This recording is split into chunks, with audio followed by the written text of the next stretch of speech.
पूरा शहर अंधेरे की चादर में सिमटा सो रहा था। अंधेरा इस कदर गहरा था कि हाथ को हाथ सुझाई नहीं दे रहा था। रात काफी गुजर चुकी थी। गलियां सुनसान पड़ी थीं, लेकिन एक इंसानी साया अंधेरे के एक हिस्से की तरफ बेआवाज कदमों से गलियों में भाग रहा था। यकायक उसने पलटकर इधर उधर देखा और एक मकान के दरवाजे पर रुक गया। दस्तक की हल्की सी आवाज सुनकर अंदर के कमरे में सोफे पर बैठी हुई नौजवान लड़की चौंक पड़ी और फिर उठते हुए धीरे से बुड़बुड़ाई, मंगल सिंह को भी चैन नहीं है। लड़की ने आगे बढ़कर दरवाजा खोल दिया। उसकी आंखों में नींद का खुमार था और वो बहुत थकी थकी सी दिखाई दे रही थी। दरवाजा खुलते ही वो इंसानी साया लड़की को एक तरफ धकेलते हुए अंदर आ गया। फिर उसने बड़ी फुर्ती से दरवाजा बंद कर दिया। लड़की की आंखें हैरत से फैल गईं। इससे पहले कि वो कुछ कहती, अजनबी की गुर्राती हुई आवाज उभरी, बिल्कुल खामोश, मेरे हाथ में चाकू है, जरा भी आवाज निकाली तो हमेशा के लिए खामोश कर दूंगा। लड़की अजनबी की धमकी सुनकर खौफ से थर थर कांपने लगी। बाहर दरवाजा बंद होते ही अंदर अंधेरा फिर गहरा हो गया था। लड़की ने अपनी पीठ पर लोहे की ठंडी और सख्त चीज की चुभन महसूस की। उसने देखा नहीं था कि वो क्या चीज थी, लेकिन चुभन से उसे यकीन हो गया था कि यह चाकू की नोक ही है। अचानक अजनबी की गुर्राहट भरी सरगोशी फिर उसकी समाज से टकराई, अंदर चलो। मगर लड़की अपनी जगह से नहीं हिली। उसने बमुश्किल कांपती हुई आवाज में पूछा, तो तुम कौन हो? लेकिन अजनबी सवाल का जवाब देने के बजाय बोला, चुपचाप अंदर चलो। और इसके साथ ही उसने लड़की की पीठ पर चाकू का दबाव बढ़ा दिया। लड़की सहम गई और फौरन ही अंदर की जानिब चल पड़ी। अजनबी उसकी पीठ से चाकू लगाए पीछे चल रहा था। दूसरे कमरों की खिड़कियों के शीशों से रोशनी की लकीरें छन छन कर उस कमरे में पड़ रही थीं। ये खाली कमरा था जहां किसी किस्म का कोई फर्नीचर वगैरह नहीं था। इस कमरे में दाखिल होते ही लड़की अचानक पलटी और अजनबी को गौर से देखने लगी। वो दरमियाने कद का आदमी था। उसके सर के बाल बिखरे हुए थे और उसकी दाढ़ी पड़ी हुई थी। लड़की उसकी उम्र का अंदाजा नहीं लगा सकी, लेकिन वो 25-26 साल से कम का नहीं था। लड़की की निगाहें उसके चेहरे से सरक कर उसके कपड़ों पर आकर ठहर गईं। उसके जिस्म पर कैदियों का लिबास था। कैदियों की हाफ पैंट के नीचे उसके दोनों पैर नंगे थे। उसके दाएं पांव के घुटने में ताज़ा चोट का गहरा निशान था और बाएं पांव की पिंडी के नीचे लोहे की बेड़ी लगी हुई थी। शायद यही सोचकर लड़की उसे अच्छी तरह देख ले। नौजवान कैदी चुपचाप खड़ा था। उसकी आंखें लड़की के चेहरे पर जमी हुई थीं। वो लड़की के चेहरे के उतार चढ़ाव को गौर से देख रहा था। चाकू के दस्ते पर उसकी उंगलियों की गिरफ्त अब भी मजबूती से जमी हुई थी। तुम्हें क्या चाहिए? लड़की ने हिम्मत करके अचानक पूछा। ये सुनकर नौजवान कैदी को अपनी जरूरियात का ख्याल आ गया। अभी तक तो वो खुद को महफूज रखने की जगह तलाश कर रहा था। सेंट्रल जेल से भाग निकलना कोई मामूली बात नहीं थी। जेल से फरार होने का मंसूबा बनाने में उसे कई दिन लगे थे और पिछले 2-3 दिन से तो वो बिल्कुल सो नहीं सका था। इस वक्त सबसे पहले तो वो कुछ देर सोना चाहता था, लेकिन सोने के लिए ये मौका भी मुनासिब नहीं था, क्योंकि उसे एहसास था कि भगोड़े कैदियों के नसीब में सुकून की नींद नहीं होती। चंद लम्हे बाद उसने लड़की से कहा, मुझे दूसरे कमरे में ले चलो। लड़की चुपचाप उस कमरे से निकलकर एक तरफ चल पड़ी। चंद लम्हों बाद वो दोनों एक दूसरे कमरे में आ गए। दरवाजे के पीछे लगे हुए स्विच बोर्ड का एक बटन दबाकर लड़की ने कमरे में रोशनी कर दी। कैदी ने कमरे में चारों तरफ निगाह डाली और फिर धप से एक सोफे पर गिर पड़ा। लेकिन उसकी सुर्ख सुर्ख आंखें लड़की पर जमी हुई थीं। ऐसा लगता था जैसे वो लड़की को भागने का कोई मौका नहीं देना चाहता हो। साथ वाले कमरे में मेरे टैडी सो रहे हैं, लड़की ने खौफ से लरसती हुई आवाज में कहा। वो दिल की बीमारी में मुब्तला हैं। आज रात उन पर खतरनाक दौरा पड़ा था।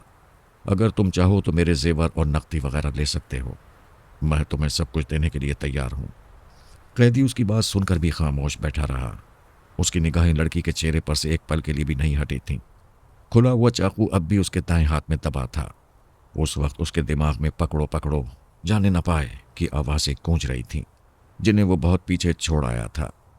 3 साल कैदी की तकलीफदेह जिंदगी अब भी उसकी आंखों के सामने नाच रही थी।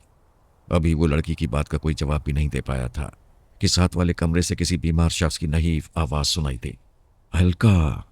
शायद उस लड़की के बीमार बाप की ही आवाज थी, जो नींद से जागकर उसे पुकार रहा था। लड़की ने अपने बाप की आवाज सुनकर कैदी की तरफ देखा और कहने लगी, तुम यहां बैठो, मैं अभी आती हूं। ये कहकर जैसे ही अलका आगे बढ़ी तो वो एक अजीब सी आवाज सुनकर चौंक पड़ी। किसी कपड़े के फटने की आवाज के साथ एक धमाका सा हुआ था। दरअसल कैदी खुद भी अलका के साथ जाने के लिए अपनी जगह से उठा था, लेकिन सोने के साथ वाली खिड़की पर लगी हुई एक कील में उसकी कमीज की आस्तीन फट गई थी। उसे एक झटका सा लगा और वो ये समझा कि पीछे से किसी ने उसे पकड़ने की कोशिश की है। उसने पलटकर अपना चाकू पीछे की जानिब दे मारा था, जो खिड़की की चौखट से टकराया था। कैदी की घबराहट देखकर पहली बार अलका के दिल में उसके लिए हमदर्दी की एक लहर दौड़ गई। कैदी कमरे के दरवाजे के बाहर ही रुक गया। अलका कमरे के अंदर आ गई। उसे देखते ही बिस्तर पर पड़े हुए उसके बीमार बाप ने एक हाथ से अपना सीना मसलते हुए कहा, ये रात चैन से गुजर जाए, ऐसा नहीं लगता। तुम मंगल से कहो वो डॉक्टर को बुला लाए। मंगल तो 2-3 रातों से जाग रहा था। डैडी, आज मैंने उसे सो जाने के लिए कहा है। मैं टेलीफोन करके डॉक्टर को बुला लेती हूँ। अलका ने चौंक कर अपने पीछे देखा। दरवाजे पर लगे हुए पर्दे के दरमियान से चाकू की नोक चमकती हुई दिखाई दे रही थी। वो पलंग के सराहने रखी हुई इस मेज की तरफ पड़ी जिस पर टेलीफोन रखा हुआ था। अलका को फोन की जानिब बढ़ता देखकर कैदी तेजी से कमरे के अंदर आ गया और चीख कर बोला, खबरदार, अब एक कदम भी आगे ना बढ़ना। कैदी की भारी आवाज सुनकर अलका का बीमार बाप चौंक पड़ा। उसने दोनों हाथों से अपना सीना दबाया। अलका बेबसी से बाप की तरफ देख रही थी। डॉक्टर को बुलाना बेहद जरूरी था। उसके बाप की जिंदगी खतरे में थी। ऐसे नाजुक वक्त में उस खतरनाक कैदी ने आगे आकर उसे बिल्कुल ही बेबस कर दिया था। उसकी समझ में नहीं आ रहा था कि वो क्या करे। अलका के बाप ने एक सरसी सांस लेकर अपनी गर्दन घुमाई और कैदी की तरफ देखा। फिर लड़खड़ाती हुई आवाज में पूछा, कौन हो तुम, क्या चाहते हो? फिर उसकी आंखें जवाब के इंतजार में कैदी के चेहरे पर जमसी गईं, लेकिन कैदी ने उसके सवाल का कोई जवाब नहीं दिया। वो कमरे में रखी हुई एक एक चीज को गौर से देख रहा था। यकायक उसकी निगाहें उस मेज पर जम गईं जिस पर पेटेंट दवाओं की बेशुमार शीशियां पड़ी थीं। चंद लम्हों तक वो दवाओं की शीशियों को घूरता रहा। फिर उसकी निगाहें लोहे की उस कढ़ाई पर पड़ीं जिसमें कोयले दहक रहे थे। वो कढ़ाई मरीज के पलंग के दूसरी जानिब रखी हुई थी। शायद वो मरीज को सेंक पहुंचाने के लिए रखी गई थी। दरवाजे के करीब ही एक नई अलमारी थी जिसके करीब सोफा पड़ा था। पलंग के सराहने की दीवार पर हल्की रोशनी का बल्ब चल रहा था। उसे इस कमरे में चारों तरफ घूरता देखकर अलका ने जरा तेज लहजे में कहा, तुम किसी बात का जवाब क्यों नहीं देते? तुम हमें लूटना चाहते हो तो लूट लो। मुझे डॉक्टर को तो हर हाल में बुलाना ही होगा और ये मेरे डैडी की जिंदगी और मौत का सवाल है। चुप रहो, कैदी किसी वहशी परिंदे की तरह ठाड़ा। वो उस वक्त ऐसी हालत में नहीं था कि किसी की कोई दलील उसे कायल कर सकती। वो कोई बात सुनने के लिए तैयार नहीं था। उसकी सांस तेजी से चल रही थी। पिछले 3 साल से जेल की चारदीवारी के अंदर रहकर वो ये भूल गया था कि इंसानियत भी कोई चीज है। इन 3 साल के अरसे ने उससे अच्छे और बुरे की तमीज छीन ली थी। उसे आदमी आदमी में कोई फर्क नजर नहीं आ रहा था। 3 साल तक वैशी कैदियों के साथ उसने जिंदगी गुजारी थी और खुद भी वैशी हो गया था। इस अरसे में उसने दोस्ती और मोहब्बत जैसा सलूक होते नहीं देखा था। इस तजुर्बे ने उसे सिखाया था कि इस दुनिया का हर शख्स मतलबी और फरेबी है। यहाँ किसी पर भरोसा करना बेवकूफ़ी है। अपना काम निकालने के लिए यहाँ हर आदमी दूसरे के कदमों पर सर रख देता है, लेकिन काम निकल जाने के बाद अपने मोहसिन की लाश पर खड़े होने से भी नहीं हिचकिचाता। मिन्नत, समाजत, चापलूसी और आंसू काम निकालने के लिए ख़ास हथियार हैं। ये सारी बातें सोचने के बाद उसने एक बार फिर चाकू को मजबूती से थामा और 2 कदम आगे बढ़कर एक सोफे पर बैठ गया। अलका के बाप ने एक बार फिर बिस्तर पर लेटे लेटे बड़े गौर से कैदी की तरफ देखा और फिर कहा, अलका जाओ, इस स्टोर की अलमारी में एक रेती होगी, वो इसे दे दो। अच्छी बात है। ये कहकर जूं ही अलका आगे बढ़ी तो वो कैदी भी अपनी जगह से उठ खड़ा हुआ और उसके पीछे पीछे चलने लगा। स्टोर में आकर उसने खुद ही अलमारी से रेती निकाली और जल्दी जल्दी अपने पाँव की बेड़ी काटने लगा। अलका उस वक्त तक स्टोर में खड़ी रही जब तक वो बेड़ी के बंधन से पूरी तरह आज़ाद नहीं हो गया। अलका के साथ वो दोबारा उसके बाप के कमरे में आ गया। इस बार उसने अलमारी में लगे हुए शीशे में अपना अक्स देखा और उसके ठीक सामने वाले सोफे पर बैठकर अपनी बड़ी हुई दाढ़ी पर हाथ फेरने लगा। अलका का बाप कुछ देर तक उसकी तरफ देखता रहा। फिर उसने अलका को इशारा करते हुए कहा कि वो उसे शेविंग का सामान दे दे। अलका ने मेज पर रखे हुए शेविंग बॉक्स की तरफ देखा, लेकिन इससे पहले कि वो उस बॉक्स को उठाती, कैदी ने खुद ही हाथ बढ़ाकर बॉक्स उठाया और गोद में रखकर उसे खोला। चाकू अब भी उसके एक हाथ में दबा हुआ था। इसी हालत में जल्दी जल्दी वो अपना शेव बनाने लगा। बाप के सराहने खड़ी हुई अलका उसे चुपचाप देख रही थी। शेव बनाते वक्त अचानक कैदी को जेल के हज्जाम की उस खुरदरे अस्तरे की याद आ गई जिससे कई बार उसके गालों पर खराशी आई थी। जेल का ख्याल आते ही वो बुरी तरह कांप गया। इसके साथ ही उसकी निगाहों में जेल के उस भंगी का चेहरा घूमने लगा जो कूड़ा करकट फेंकने के डब्बे में छुपा कर सिगरेट, बीड़ी, डबल रोटी वगैरह कैदियों को लाकर दिया करता था।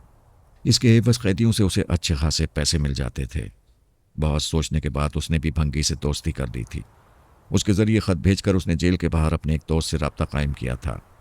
भंगी को उसके दोस्त ने अच्छी खासी रकम दी थी।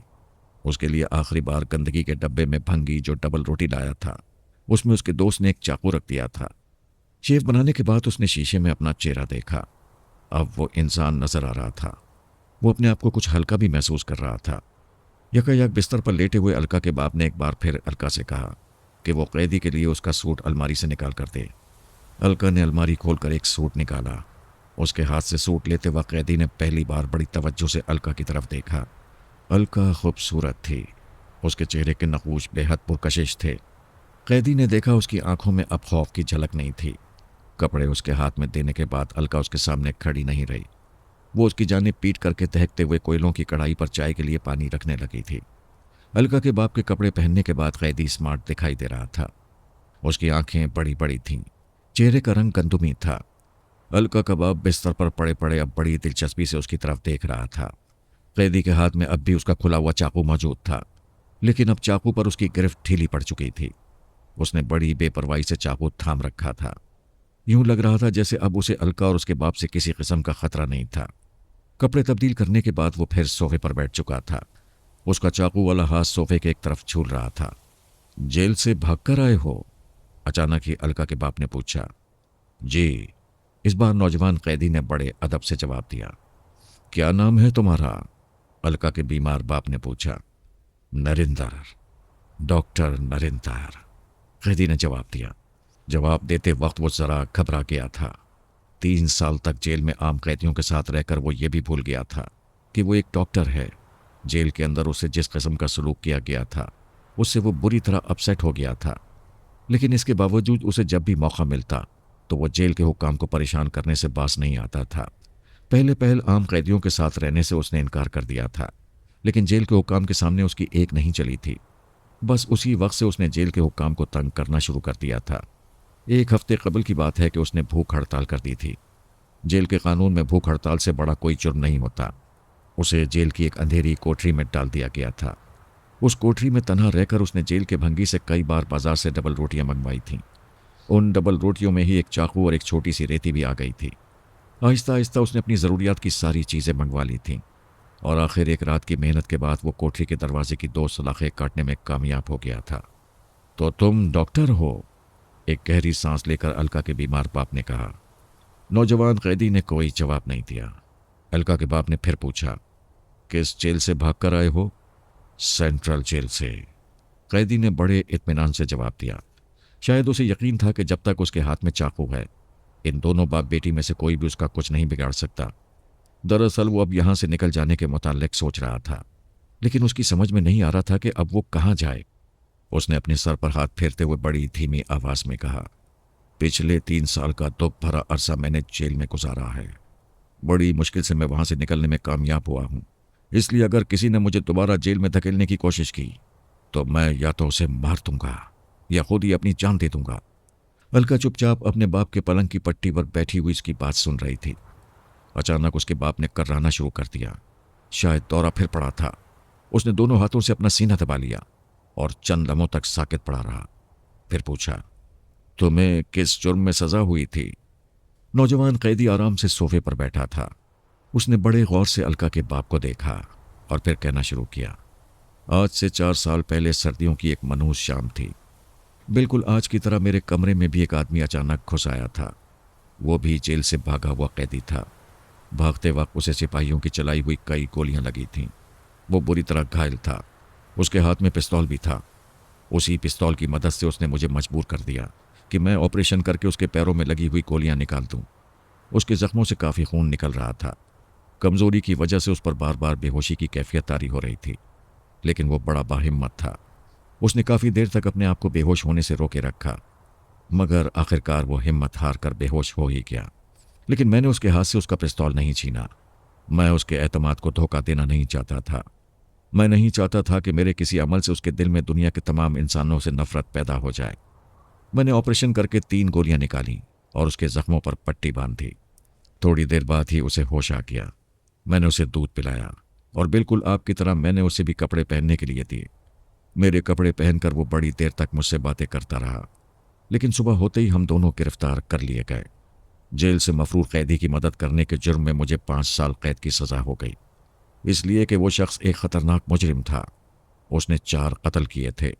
जेल के अंदर मेरे दिमाग में यही बात घूमती रहती थी कि मैं भी जेल से भाग सकता हूँ। सोचते सोचते मैं पागल हो गया था और आखिरकार मैं अपने आप को न रोक सका और मैं वहां से भाग निकला। अलका का बाप चंद लम्हों तक खामोश रहा। शायद वो कुछ सोच रहा था। अलका ने चाय की प्याली कैदी के सामने रख दी। नौजवान कैदी ने उसका शुक्रिया अदा किया। उसके होंठों पर हल्की सी मुस्कुराहट थी। अलका को नौजवान कैदी की मुस्कुराहट बड़ी भली लगी, इसलिए वो भी मुस्कुरा दी।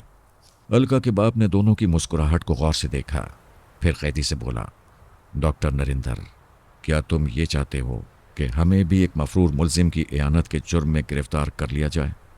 चाय का घूंट हलक से नीचे उतारते हुए डॉक्टर ने जवाब दिया, मैंने आप लोगों को अभी एक बात नहीं बताई है। दरअसल उस मुजरिम को यह शक हो गया था कि मैंने ही उसकी गिरफ्तारी के लिए पुलिस को इत्तला दी थी, इसीलिए उसने अपने तमाम जराइम में मुझे अपना शरीक करार दिया और पुलिस ने भी मुझे उसका साथ साबित करने के सिलसिले में सबूत अदालत को फराहम कर दिया। नहीं तो मुझे इतनी लंबी सज़ा कभी भी ना होती। लेकिन मैं आपके लिए ऐसा नहीं करूँगा। एतमाद की कीमत अदा करना डॉक्टर अच्छी तरह जानते हैं। इतना कहकर डॉक्टर नरिंदर खामोश हो गया। आसरा मिल जाने की वजह से उसकी थकी थकी आंखें बंद होने लगी थीं।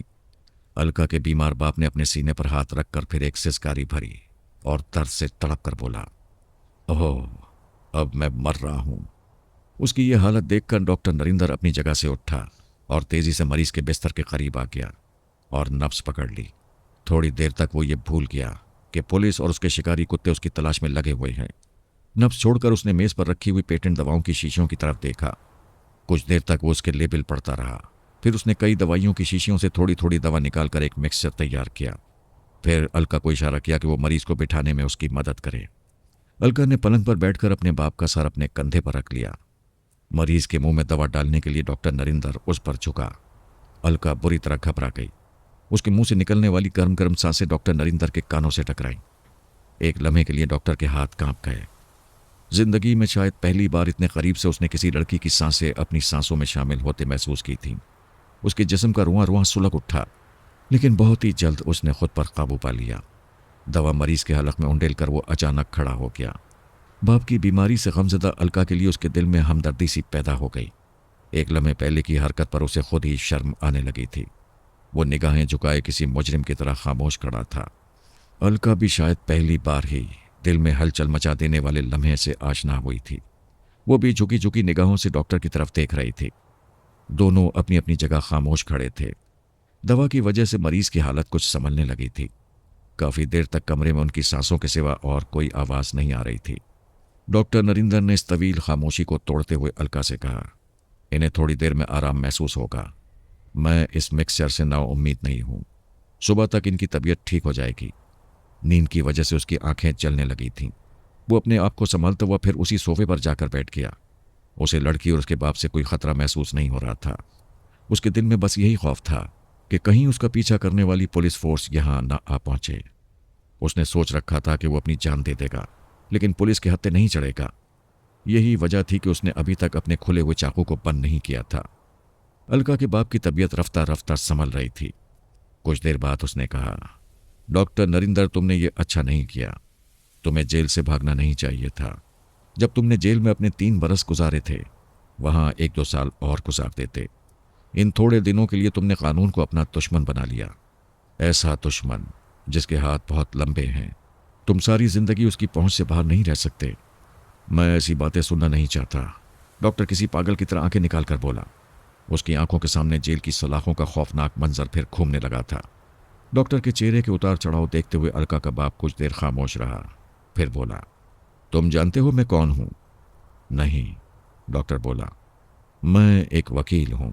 अलका के बाप ने अपने सीने पर हाथ रखकर कहा, हर बात को दलीलों के तराजू में तोलने की मुझे आदत है। तुमने अपनी जिंदगी को कितनी खतरनाक राह पर डाल दिया है, इसका तुम्हें इल्म नहीं है। अपना मुस्तकबिल तुमने अपने हाथों पर बात कर लिया है। अब तुम्हारी जिंदगी इसी तरह एक जगह से दूसरी जगह भागते और छुपते ही गुजरेगी। पुलिस हर लम्हा तुम्हारे पीछे होगी और तुम्हें सांस लेने की मोहलत भी बमुश्किल ही मिलेगी। 5 साल कैद में तुम्हें 6-7 महीनों की मुआफ़ी मिल सकती थी, लेकिन सिर्फ चंद माह की खातिर तुमने अपनी पूरी जिंदगी दांव पर लगा दी है। नौजवान डॉक्टर एकदम चीख पड़ा। मुझे उस जिंदगी से नफरत है। मैं एक पल के लिए भी उस जगह रहना नहीं चाहता था। ये कहकर उसने फिर अपना चाकू लहराया और उसे मजबूती से पकड़कर घूरने लगा। अलका चुपचाप बैठी उसे देख रही थी। उसकी समझ में नहीं आ रहा था कि डॉक्टर अब क्या करने वाला है। उसे उसकी हालत पर तरस आ रहा था।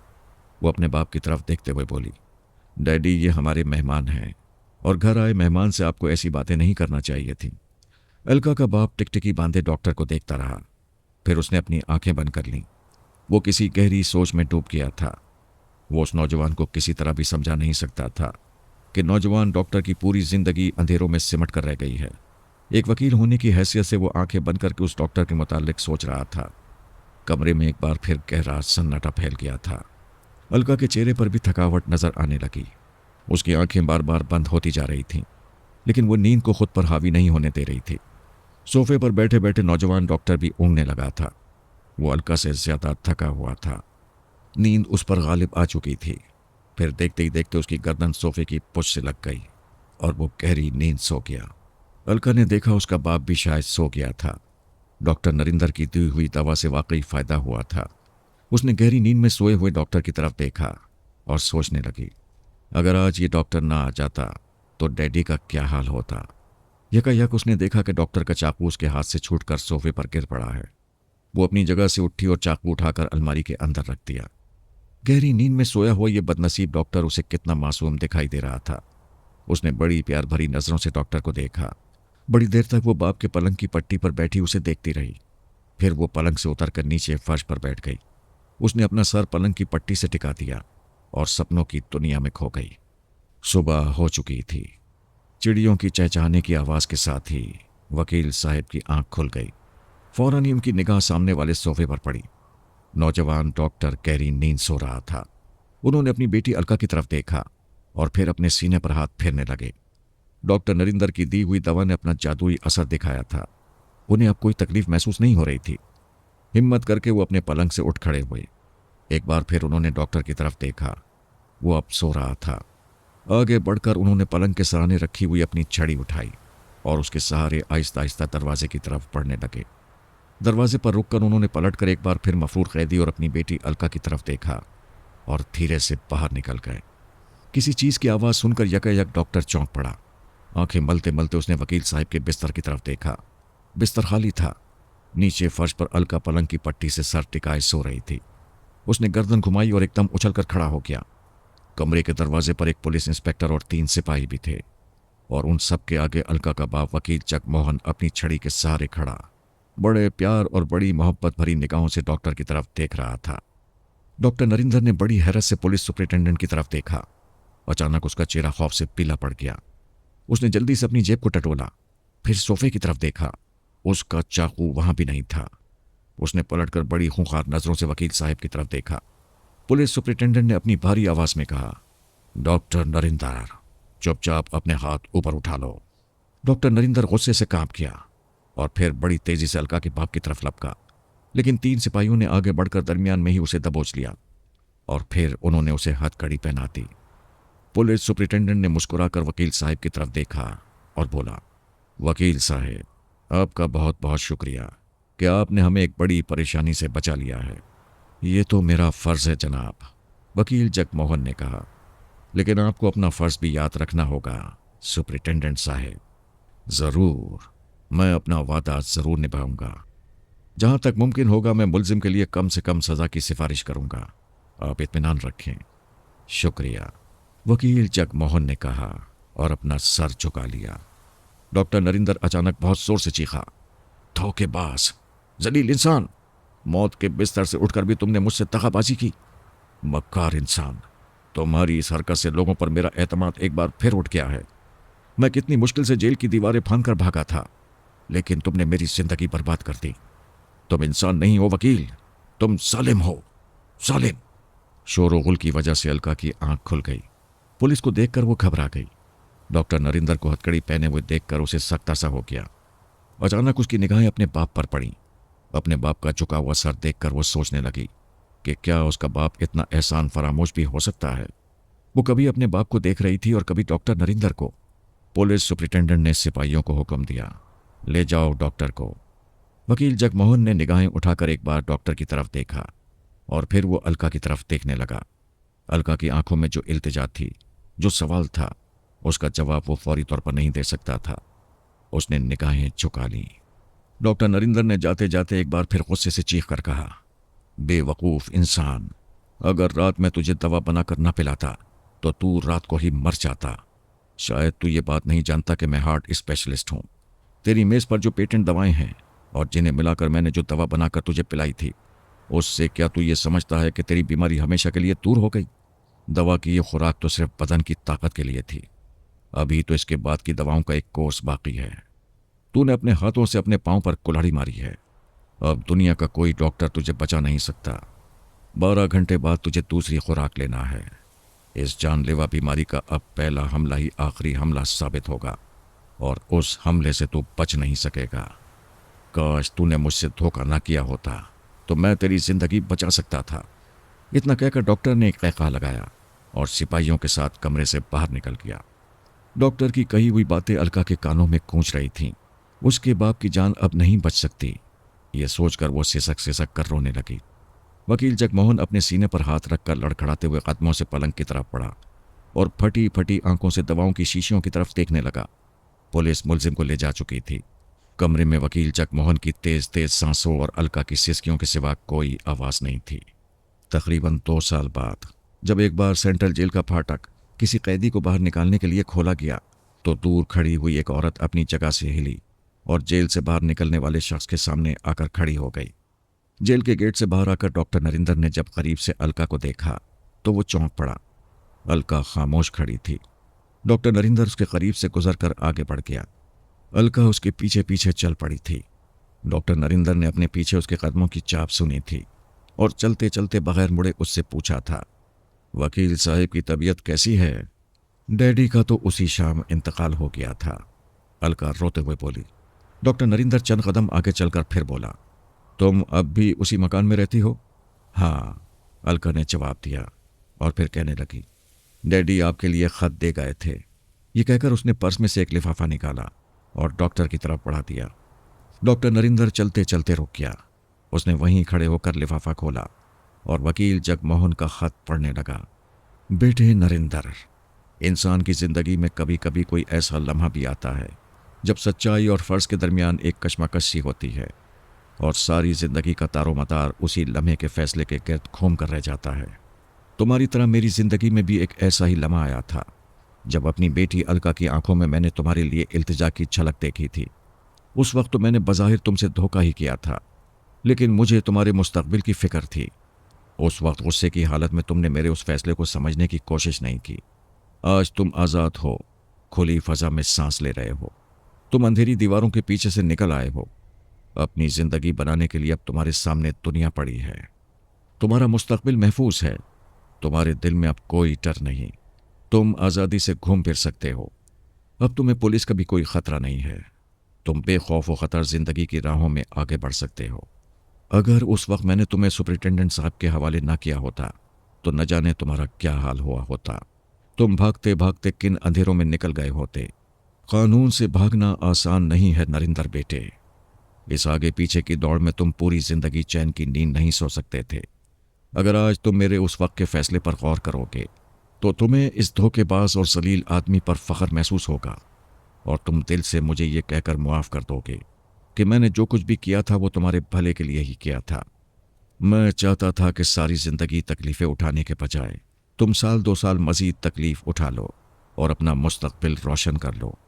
अब अपनी ज़िंदगी की इस आखिरी घड़ी में मुझे तुमसे कोई शिकायत नहीं है। तुम्हारे जैसे हालात में घिर कर कोई भी शख्स जो कर सकता है वही तुमने किया था, लेकिन मैंने जिस घड़ी तुम्हें देखा था उस घड़ी से तुम्हें अपना बेटा समझने लगा था, क्योंकि मैंने अपनी बेटी अलका की आंखों में तुम्हारे लिए मोहब्बत की वो चमक देख ली थी जिससे एक बाप अपनी निगाहें नहीं चुरा सकता। इसका सबूत यह है कि मैं अपनी बेटी को उसकी ख्वाहिश के मुताबिक तुम्हारे हवाले कर रहा हूँ। तुम्हारा बदनसीब बाप, जगमोहन वकील। खत पढ़ते पढ़ते डॉक्टर नरिंदर की आंखें भीग गईं। आंसुओं के 2 कतरे उसके गालों पर लुढ़कने लगे, लेकिन इससे पहले कि वो आंसू जमीन पर गिरते अलका ने अपने रुमाल में उन्हें जज़्ब कर लिया।